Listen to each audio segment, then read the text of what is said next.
Assalamualaikum warahmatullahi wabarakatuh. Selamat siang semuanya. Hari ini kita di perkuliahan pada pertemuan ke-6. Nanti akan kita bahas materi sesuai dengan RPS ya, yaitu mengenai tantangan manajemen dalam penggunaan dan manajemen SDM, dan juga definisi dan framework model tata kelola yang nanti mungkin kita akan lebih detail menggunakan COBIT ya. Nah, COBIT sebagai framework untuk tata kelola yang akan kita buat. Jadi nanti mudah-mudahan dengan pertemuan nanti ini yang kita akan jelaskan. Kemudian pertemuan 7 nanti kita akan lakukan review untuk UTS. Kemudian nanti pertemuan 8 kita akan melakukan praktikum untuk pembuatan tata kelola sebuah sistem menggunakan COBIT 2019. Baik, untuk mempersingkat waktu kita mulai saja ya. Baik, pada pertemuan 5 hari ini kita akan membahas bagaimana tata kelola teknologi informasi. Pertama yang harus kita ketahui adalah definisi tata kelola teknik informasi, yaitu suatu cabang dari tata kelola perusahaan yang berfokus kepada sistem atau teknologi informasi serta manajemen kinerja dan resikonya. Nah, jadi yang namanya tata kelola itu hampir sama dengan pengaturan atau manajemen. Hanya saja pada materi kali ini kita bicara tata kelola TI, itu berarti tata kelola yang berkaitan dengan teknologi informasi. Nah, teknologi informasi itu pasti bergandeng dengan sistem informasinya. Nah, kan seperti itu. Nah, nanti setelah tata kelola maka nanti akan ada resiko ya. Jadi resiko dari sistem dan teknologi itu yang dipakai. Nah, jadi definisi merupakan kalau dikatakan di sini definisi tata kelola TI, yaitu berarti suatu tata kelola sistem atau teknologi informasi yang dipakai dalam pengaturan kinerja operasional suatu perusahaan. Jadi ada sistem informasi, misalnya sistem informasi kepegawaian ya, kayak gitu seperti itu. Nah, bagaimana tata kelolanya? Baik secara sistemnya, sistem berarti secara softwarenya ya, secara aplikatifnya. Nah, bagaimana cara teknologinya? Nah, itu juga tata kelola teknologinya, kira-kira teknologinya apa yang dipakai dan sebagainya. Kemudian yang kedua ya, pentingnya tata kelola TI. Ya, jadi kenapa tata kelola TI itu sangat penting? Ya, karena di sini kita bisa lihat bahwa pihak shareholder perusahaan selalu berharap perusahaan itu dapat memberikan solusi. Yang pertama, ya, memberikan solusi TI dengan kualitas yang bagus, tepat waktu dan sesuai dengan anggaran. Nah, di sini jelas bahwa ibaratnya efisiensi dan efektivitas sebuah teknologi informasi itu sangat berpengaruh sekali pada perusahaan. Ya, perusahaan menginginkan anggarannya yang ini, tetapi tepat guna, ya kan, terus kemudian bermanfaat tanpa bermasalah dan sebagainya. Nah, ini yang nomor 1 dijelaskan. Yang kedua adalah menguasai dan menggunakan TI untuk mendatangkan keuntungan, nah ini profit. Jadi kalau biasanya orang menggunakan tenaga tradisional, tenaga SDM, ya kan, ya, dia butuh orang yang banyak, kemudian dia butuh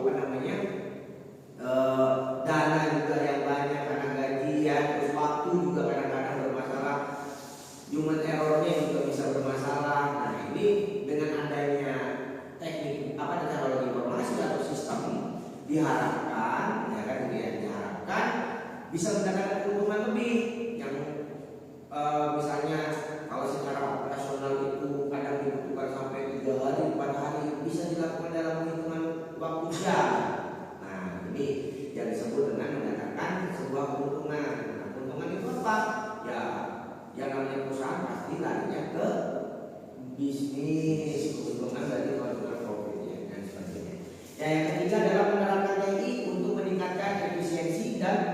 produktivitas sambil menangani resiko TI.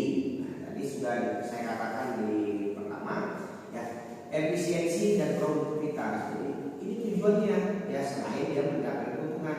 Kalau sudah efisiensi, produktivitasnya bagus, maka dia sangat baik sekali untuk dipakai. Itu dapat menguntungkan sebuah perusahaan. Nah, kemudian di sini ada manfaat tata kelola TI. Nah, manfaat tata kelola TI adalah mengatur penggunaan TI dan memastikan kinerja TI sesuai dengan tujuan atau fokus utama area tata kelola TI-nya. Ya, jadi di sini dijelaskan bahwa mengatur, ya, namanya tata kelola itu berarti mengatur penggunaan TI dan memastikan kinerja sesuai dengan tujuan. Jadi nggak sembarangan. Kalau perusahaan itu misalnya tujuannya ngapain? Tujuannya saya menjual. Berarti targetnya adalah teknologi informasinya dipakai untuk menjual. Tata kelolanya dibuat gimana caranya tujuannya mencapai produktivitas hasil profitnya itu tinggi. Nah, ini berbeda. Nah, nanti kalau misalnya ada tujuan lain, misalnya bukan tujuan bisnis, tujuannya adalah untuk mengatur sistem kepegawaian. Nah, berarti tujuannya apa? Mengatur sistem kepegawaian supaya lebih praktis, ya kan gitu ya. Datanya tersimpan. Jadi tergantung dari tujuannya. Seperti itu manfaatnya. Nah, di sini fokus utama area tata kelola TI. Kita lihat di situ ada segi berapa? Segi 5 ya. Di situ ada strategi, ada value, kemudian ada performance, ada resources, dan ada risk. Nah, jadi 5 ini merupakan dasar atau komponen, ya, komponen area yang harus kita perhatikan dalam tata kelola. Bagaimana cara strateginya, bagaimana cara value delivery-nya, ya kan? Bagaimana resikonya, bagaimana performance-nya, ya, kemudian bagaimana resources manajemennya. Ini saling berkaitan ya. Di sini nanti, nah ini strategis development ya, memastikan adanya hubungan perencanaan organisasi dengan TI. Nah, jadi kalau kita punya strategi itu, dah harus ada hubungan perencanaan organisasi. Jadi organisasi itu siapa ya? Perusahaan itu dengan teknologi informasinya. Nah, caranya apa? Ya, mulai dari menetapkan, terus kemudian memelihara, kemudian menyesuaikan operasionalnya, ya. Nah, jadi harus semuanya sesuai dengan organisasinya. Jangan sampai tidak, karena kita itu untuk mencapai tujuannya tadi. Ya. Terus kemudian, nah, ini value delivery. Artinya apa value delivery itu? Proses. Value itu adalah isi, ya. Proses TI agar supaya proses tersebut sesuai dengan siklusnya. Jadi kalau kita udah punya siklus, ya, proses itu udah jalan. Nah, apa yang direncanakan, apa yang diaplikasikan itu sama, ya kan gitu ya. Jadi harus sesuai ya, seperti itu. Jadi prosesnya benar-benar cocok ya. Disitu kelolanya sampai tujuannya juga jelas. Kemudian yang ketiga, resource management. Resource management ini fokus pada kegiatan yang dapat mengoptimalkan dan mengelola sumber daya TI. Nah, ini coba kita lihat di sini. Kegiatan yang dapat mengoptimalkan dan mengelola sumber daya TI. Terdirinya dari apa saja? Aplikasinya, informasinya, infrastrukturnya, dan sumber daya manusianya. Nah, ini harus dioptimalkan. Kayak kalian misalnya punya pengembangan sistem informasi, kemarin kan program.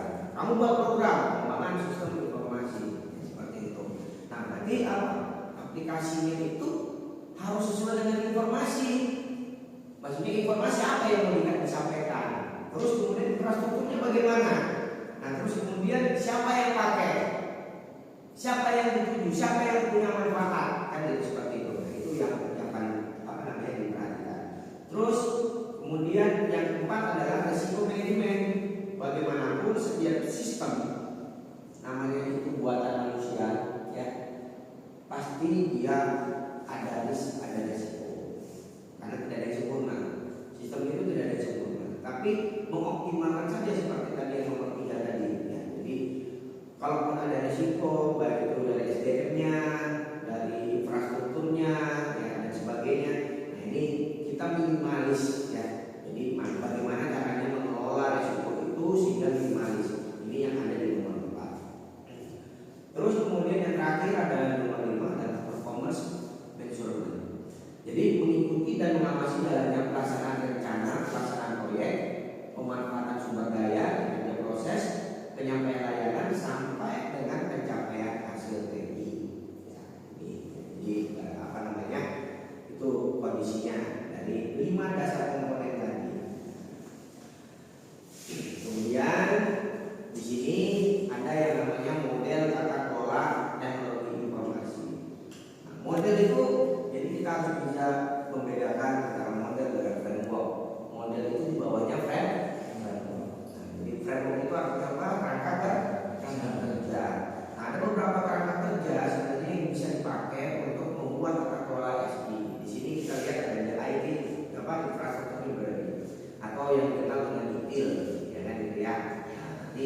penyesuaian tata kelola. Nah, terus kemudian di sini ada ISO. Nah, ISO banyak jenisnya. Ya, contoh salah satunya adalah 17799. Ada juga ISO yang lain, ada 33001 dan sebagainya. Ya. Nah, perbedaannya adalah biasanya perbedaan itu ada di fitur, di kerangkanya, di indikatornya. Ya kan, misalnya kalau indikatornya ITL itu seperti apa, ISO seperti apa. Tapi intinya sama-sama bagaimana caranya untuk meredam resiko. Nah, ini juga ada POSO, yang namanya POSO di Committee of Sponsoring Organization on the Trade Commission. Nah, jadi ini juga sama. Jadi berkaitan, kalau POSO ini lebih banyak berkaitan dengan finansial. Jadi kalau kamu misalnya mau ngaudit lihat tata kelola, ya, atau mau buat, jadi POSO ini kita bisa buat untuk perencanaan tata kelola, boleh mau buat apa namanya evaluasi juga boleh seperti itu. Tapi ya sesuaikan dengan bidangnya. Kan kalian semua pakai kemarin nggak ada yang pakai POSO ya? Nggak ada. Oke. Nah, terus kemudian, nah kalau di sini kan kita lihat ya ada komponen POSO itu ada monitoring, kemudian ada information and communication, ada control activities, ada assessment, dan ada control environment. Nah, kemudian mungkin di sini yang keempat adalah COVID. Nah, ini kamu semua kan pakai COVID nih, ya. Jadi kalau kita lihat di sini COVID itu ada berapa domain sih? Nah, awalnya COVID itu ada 4 domain, ya nggak? Ada planning, ada acquisition, ya kan, ada delivery and support, jadi ada PO, ada AI, ya, kemudian ada DS, ada ME. Nah, ini sebenarnya monitoring and evaluation, ya kan, ya itu. Nah, jadi kalau waktu pertamanya, waktu COVID pertama ya munculnya 4 ini, masih dalam kondisi seperti ini, ada planning dan sebagainya. Nah, sekarang COVID-nya udah COVID 2019, perbedaannya di mana? Jadi kalau di COVID yang sebelum 2019 dia tidak mengarah ke faktor desain, tapi 2019 mereka pakai faktor desain, makanya hati-hati di situ, ya. Nah, jadi coba kamu lihat nanti ada gambar faktor desain, ya kan, itu tahapannya seperti apa, ya. Nah, terus kemudian baru kita kembalikan ke domainnya. Nah, jadi kalau saya bicara dari COVID 5 ke COVID 2019, COVID 5 itu dia ada 37 domainnya, subdomainnya, ya. Kemudian 2019 ketambahan 3, jadi 40, ya kan, gitu ya. Nah, kalau kita melakukan tata kelola menggunakan COVID, itu harus semua dipakai. Misalnya kita mau fokusnya kemana? Tata kelola misalnya kan, berarti tata kelolanya kan lebih banyak ke planning dan organization. Nah, kita bisa pakai nomor 1, kita bisa pakai nomor 3, ya, DSS, ya gitu ya. Nah, terus kita nggak perlu pakai ME misalnya, monitoring evaluasi, pakai nggak? Oh, boleh pakai, karena kan tata kelola. Kita mau buat tata kelolanya dari perencanaan sampai dievaluasi, oh boleh pakai semua. Tapi dari sub 40 itu nggak harus dipakai semua, mana yang cocok? Karena kan masing-masing perusahaan itu sekarangnya kan dari yang kecil, sedang sampai besar. Kalau dia misalnya dia kecil, nggak harus yang semuanya, ya kan? Tapi kalau memang butuh bantuan, oh ada keterkaitan antara subdomain satu dengan subdomain yang lainnya, berarti terpakai. Ya, seperti itu. Nah, ya, jadi mungkin itu. Jadi kalau kita bicara ada 4, ada ideal, ya, kemudian ada POSO, terus ada COVID, yang satunya apa? ISO, ya. Jadi 4 itu yang sering dipakai untuk pembuatan tata kelola. Nah, jadi kalau kamu lagi skripsi, ya kamu pilih itu. Makanya kan kalau dalam skripsi itu jelas dulu bab satunya. Nanti jangan langsung. Kalau langsung kamu stres kan. Jadi nanti di bab 1 itu bisa, oh saya mengerjakan tata kelola nih. Berarti saya mau melakukan audit apa namanya tata kelola karena ini misalnya audit. Oh ya, saya mau audit aja. Berarti program aplikasinya udah ada, sistemnya udah ada. Saya mau audit Pak. Silakan.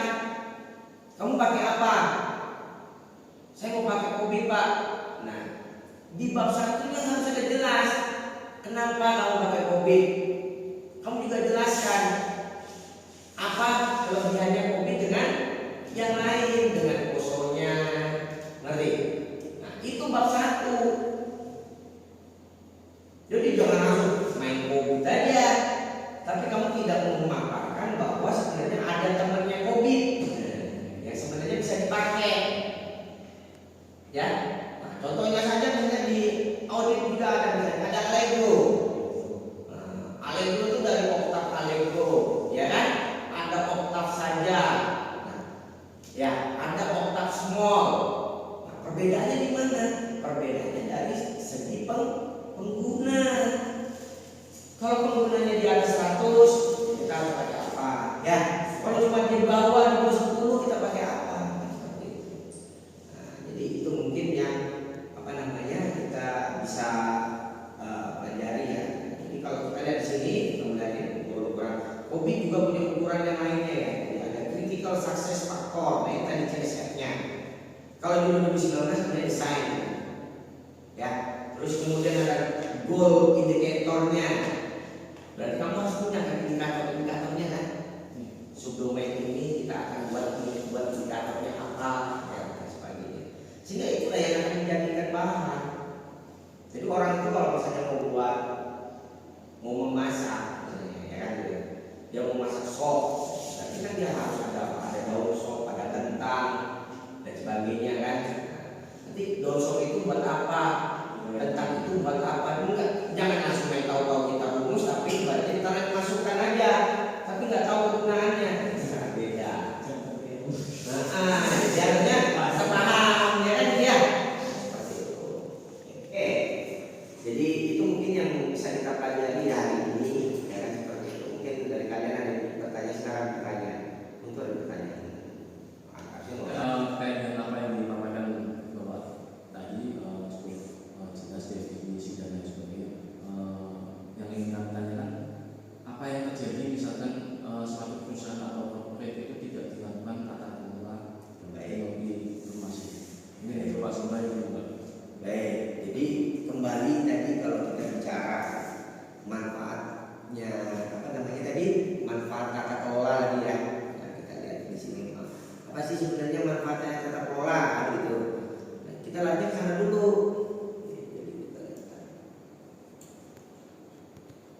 Nah, ini kita lihat tadi. Pertama kita disebut pentingnya ya, pentingnya tata kelola. Nah, memberikan solusi, ya kan? Menguasai mengenai keuntungan. Nah, ya kan, yang pertama memberikan solusi, yang kedua memberikan keuntungan, ya kan? Yang ketiga mengurangi minimalis risiko. Nah, jadi kalau ditanya bagaimana kalau misalnya tidak dibuat tata kelola yang baik, ya kan, dalam sebuah sistem. Misalnya kita mau buat sistem penggajian, sembarangan saja kita buat, tidak berdasarkan tata kelola, ya kan, juga. Nah, otomatis kita nggak bisa mulai dari pertama inputan datanya seperti apa, prosesnya bagaimana, outputnya bagaimana, kan seperti itu. Nah, kalau dibuat sembarangan, tidak dibuatkan tata kelola, ya otomatis apa yang terjadi? Satu, tidak optimal, ya kan dia. Nah, jadi intinya adalah tidak akan optimal. Nah, jadi misalnya kembalinya misalnya, oh yang harusnya mempercepat waktu, ya kan, mengefisiensi waktu, ya kan, ternyata tidak bisa. Kenapa? Gara-gara tata kelola IS dan TI-nya nggak baik, ya kan. Maka yang terjadi, misal teknologinya ini kan, kita tidak membuat sebuah tata kelola mengenai masalah infrastrukturnya, jaringannya, ya kan, dan sebagainya. Yang terjadi apa? Ya otomatis ada, bayangkan kalau kita sudah menggunakan sistem, terus kemudian sistem itu error, apa yang terjadi? Ya, misalnya di subuh, misalnya PLN dia pakai sistem, gimana cara listrik itu terkoneksi semua. Begitu sampai dia mati, doang pusatnya mati semua, set, apa yang terjadi? Itu kan 1 menit aja udah kerugiannya sudah luar biasa, benar nggak? Itu, ya. Jadi kita lihat dari 3 itu. Jadi pertama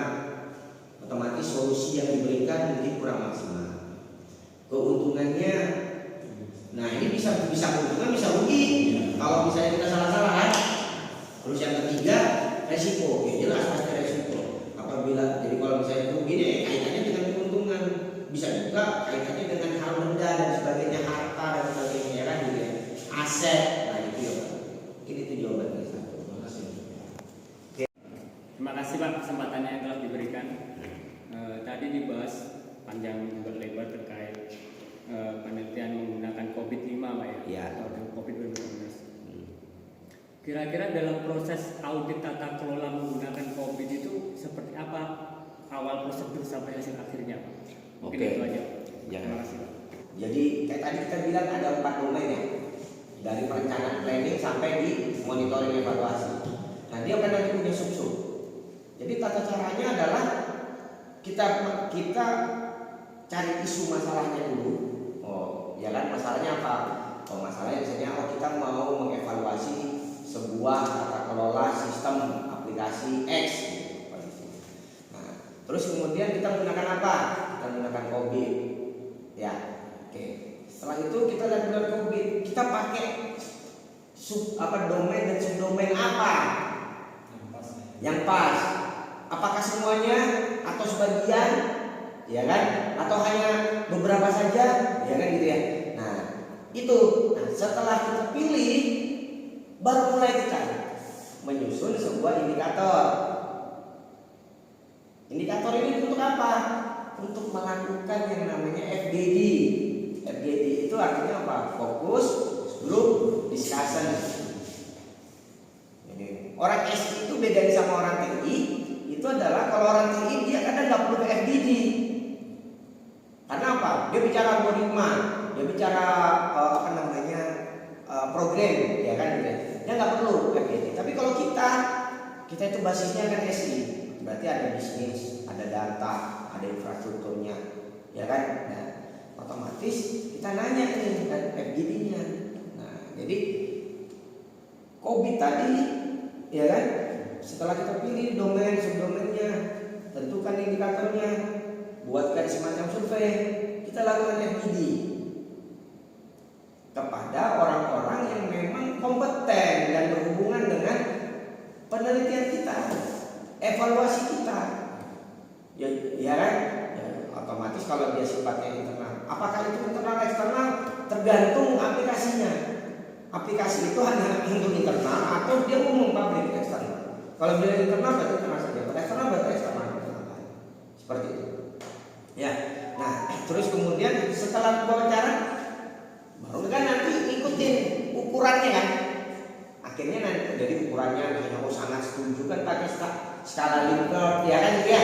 1 sampai 5. Kalau misalnya 1 apa, 5 apa, ya kan gitu ya. Nanti diambillah suatu indikator kan. Akhirnya ditentukanlah ukurannya berdasarkan kerangka COVID itu. Nah, kemudahannya adalah karena kalau kita melakukan misalnya kita pembuatan tata kelola tidak menggunakan framework, berarti kan kita buat sendiri. Ngerti? Suka-suka kita kan pakai ini. Tapi kalau kita pakai framework seperti COVID, sudah ada aturan. Kita ibaratnya itu tinggal tahapannya udah ada. Misalnya kalau kita mau lulus menjadi sarjana, saya harus melalui semester 1, semester 2, semester 3, ya kan? Terus kemudian skripsi. Nah, itu udah jelas. Nah, COVID juga gitu. Jadi COVID udah ada kejelasan gitu. Jadi ikutin aja yang ada di sana. Tapi yang tadi sekilasnya seperti itu, ya. Nah, kalau kita bilang, nah dan yang tadi kan kita bilang ada apa COVID tadi? Ada tujuannya, tadi apa goalnya, ya kan ya. Nah, terus kemudian ada strateginya, ya kan, dan sebagainya. Itu yang paling penting.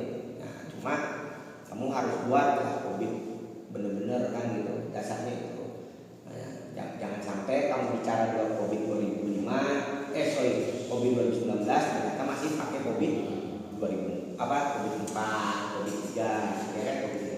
Bedanya memang di domainnya, ya gitu. Nah, karena kalau COVID itu semakin tinggi versinya, dia tuh berarti dia semakin detail. Kalau COVID pertama mungkin dia cuma ada 4, kita langsung saja kan planningnya ini, nggak pakai apa-apa. Tapi kalau dia sudah ke arah 2019, yang planning dan organisasi itu bagi berapa, ya kan gitu ya. Kemudian yang evaluasi tadi kan, untuk monitor evaluasi bagi jadi berapa. Ya, mungkin itu ya. Karena hari ini puasa, ya kan, betul juga ya. Ya, jadi intinya adalah kalian sebagai seorang SI ya, harus bisa membedakan.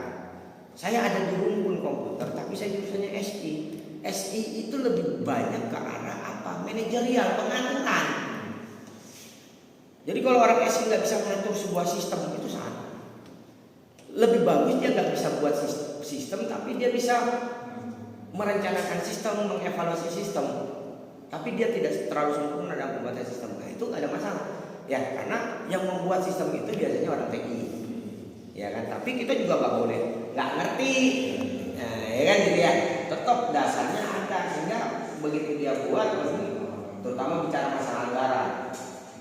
Dia kasih begini, tahu-tahu harganya sekian. Ya kan gitu kan.